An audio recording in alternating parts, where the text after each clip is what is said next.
example that I always tell, because I'm always asked around what do we need to be doing different for leadership development. And my parents were quite poor. We didn't grow up in a wealthy home. And I dropped many hints to my parents that for Christmas one year I wanted a new bike. And I had in my mind's eye the picture of this bike that I wanted at this point in time. And one day I saw down in our basement the shape of something that looked like a bike, but it was under a blanket. I could see through a window that was there, and I was told not to go into the room. And I thought, wow, my parents have scrimped and saved and bought me this bike for Christmas, and I was just overjoyed. Christmas Day came, went downstairs, and Dad said, here's your gift, and I raced over, and I pulled the blanket off the bike. The bike was a Melbourne Star. In my mind's eye, which was, like this old Easy Rider type things and the bright red and, lovely bike. But I was of the generation of a BMX bike. And so BMX bikes were the ones that you had, and they were the ones that did the jumps and things, and that one was, what people did paper deliveries in. And there was this total breaking inside of me that said, I know that this was every cent that my parents had to get me this bike. But in my heart of hearts, it was not the bike I wanted. And reconciling that, and that's often what happens in leadership, is that we have good people trying to provide from sacrificially opportunities for those that are following beyond, but they're not connecting in a way. It's an unspoken tragedy because it's not from a lack of wanting to give the best. In the Bible, it talks of what father would give their son a stone when he asked for bread, or a serpent when he asked for a fish, and it's in the same way. But we have to realise that what is appropriate and what is needed for a new generation is not what we wanted. And so often when we are the people in the positions of power and authority, we have the opportunity to create these things, but we create it for what we wanted, and that may be 10 or 20 years out of date. And I go, wow, I would have loved to have had this. And in a sense, I should have given that bike to my father, because it was the bike that he always wanted to have, and in a sense, and that would have been the fair thing to do. And so in a sense, we've got to build programs that are appropriate. We also got to realise that we're building pools and pipelines. So where do we think we're getting leaders from? What are we tapping into? What are those groups? Is it from a traditional rise up through the ranks through teachers? Or are we prepared to take people who may have been in other professions and get them to come in as late career choices?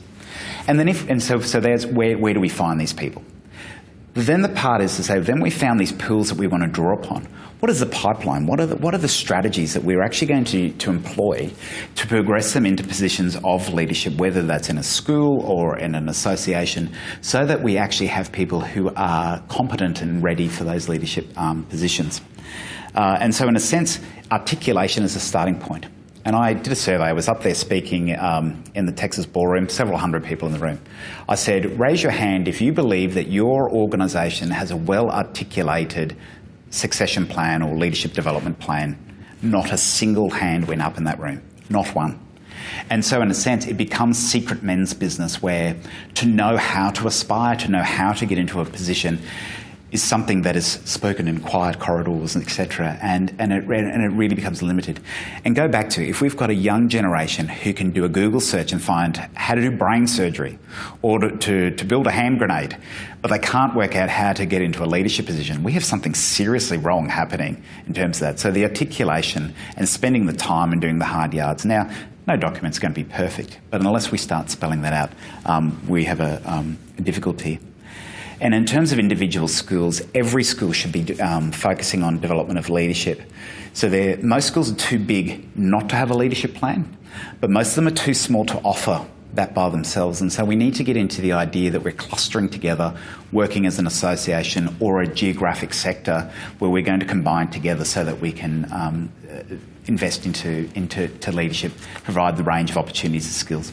And one plan that I saw took place was where 10 principals got together and they said, we have 10 aspiring leaders within our organisation and we're going to swap them so they shadow another leader for a week or 2 weeks so that they could see a range of leadership styles and skills that were taking place. So once a leader is identified, you can't love them and leave them. You must walk a long-term journey with them to say, okay, we've identified you, and now here is a plan, and you can exit that plan, but we want to work with you in terms of doing that. And often within a school environment, the opportunities that are offered for somebody to have an experience or a leadership challenge is often seen as being dumped on. Oh, they couldn't find anybody else to do that job. Oh, they had an emergency, so that was given to me. Rather than put in to say, no, this is actually a great opportunity for you to be able to grow and develop a set of skills, or to expand your repertoire of experiences, etc. And we also think that sometimes it has to be formal, and I think a number of the experiences that we give to people don't even involve money or anything that's difficult. So one of the things that we might expect of a leader progressing up through the ranks is that they understand how to interact with the board. So there's no reason why when you hold a board meeting that they don't turn up and do a presentation to a board, so they have that skill. It didn't cost you money, it doesn't cost anything of the organisation. Or what if we're doing strategic planning or budgeting? We'll invite people who we think have leadership potential or we want to train up to sit on experiences where this is a project or this is an experience that we think will help you, so that when you make a decision or you're contemplating or it's involved, we're actually going to unpack the thinking and the process that goes behind that. I'm a third-year teacher. I'm excellent in my planning. My kids achieve wonderful results. I'm fantastic with behaviour management. I contribute to the life of the school. I have excellent relationships with my students, parents and colleagues. There is a 10-year veteran that's there who's doing very poorly in all of those areas. And he is getting paid twice as much as me.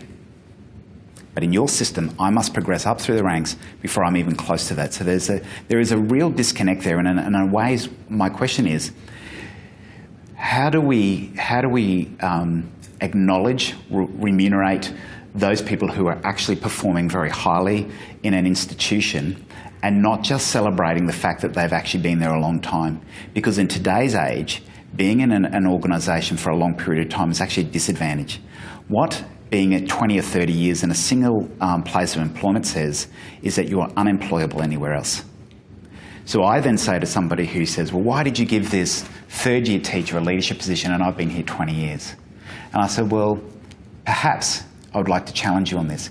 If you think you're being hardly done by, go put yourself back in the marketplace and see the position that you are able to do for the skills and abilities and the investment that you've put into your own career over this point in time. And that is a very harsh conversation and hard, and I've done that pretty, I'm sure, but it is a challenge, and you've got to have those kind of ideas within your organisation that we must all be current, and that celebrating the fact that you have not moved in 30 years is not what it used to be in the industrial age, where you were a company man or woman and you stayed with the same organisation for your entire employment life. We're not in that age. The second thing that I would say is whether or not that there are intangible qualities that you're expecting of a leader. What's that mean? I can tell you whether there are intangible qualities by looking at a board. If everybody on the board of that school is identical in age, demographic, gender, socioeconomic status, etc., you can imagine that everyone down in terms of leadership is a cookie-cutter model of them. And what happens is when that principal retires, the board will say this: I want exactly the same person but 10 years younger. And in a sense, you've just got social reproduction taking place. But as I mentioned before, we need to have diverse leadership structures and leaders that are in there. And so, in a sense, if it depends on whether you're male, if it depends on whether you're white, if it depends on whether you go to a certain denomination, these are things that are beyond the control of many people, the ethnic background, the way that you speak, whether or not you've got a lovely southern accent. You know, those things are intangibles, and they should actually have no place in terms of the performance of somebody in a leadership capacity. But we as human beings go back time and again to employing people who are identical to us. We feel most comfortable when we're in a room or in a situation where there's somebody identical to us, and we have to fight beyond that. And the Bible says very clearly there is no slave or master, there is no Jew nor Gentile anymore in terms of the body of Christ. There are not bodies of Christ. There is the body of Christ, and that we only function when we have a hand and a foot and an ear and an eye, and our teams must be made up of body parts that are not identical, and so that's the intangible. And the last one is that in schools and for people who are in associations, are we kingmakers? That most people who get into leadership were tapped on the shoulder by somebody. And in a school, a principal often is the one who determines who gets the professional development, who gets the experience, who gets the opportunity, Who gets to be able to sit in on a meeting where they might find out information about boards and budgets and all those kinds of things? And so we have to understand that in our role, if we are a leader of any kind, that we are also a kingmaker, which means that if we do not tap on the shoulder, encourage, inspire, provide opportunities, remove roadblocks for a new generation to come forward, there will not be enough.